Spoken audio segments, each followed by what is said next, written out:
ਆ ਮਾਲਕ ਨੇ ਦਿੱਤੀ ਹੈ ਤਰੱਕੀ ਵੱਲੀਏ, ਦਿਲ ਵਿੱਚ ਤਾਂ ਹੀ ਨਹੀਂ ਗਰੂਰ ਰੱਖੀਦਾ।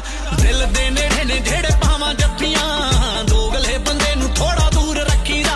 ਆ ਗੱਭਰੂ ਦੇ ਨਾਲ ਬਿੱਲੋ ਤੁਰੇ ਕਾਫਲਾ, ਜਦੋਂ ਵੀ ਕਿਤੇ ਨਹੀਂ ਬੰਨੇ ਚੰਨੇ ਜਾਂਦੇ ਆ। ਅਸੀਂ ਵਿਗੜੇ ਹੋਏ ਬੰਦਿਆਂ ਦੇ ਵੈਦ ਵੱਜਦੇ, ਥਾਪੜਾ ਪਰੇਡ ਵਿੱਚ ਮੰਨੇ ਜਾਂਦੇ ਆ। ਫੋਰਚੂਨਰ ਚ ਆਇਆ ਮੋਗੇ ਤੱਕ ਬੈਠ ਕੇ, ਭੇਜਿਆ ਰਕਾਨੇ ਦੁੱਧ ਵਾਂਗੂ ਫੈਂਟ ਕੇ।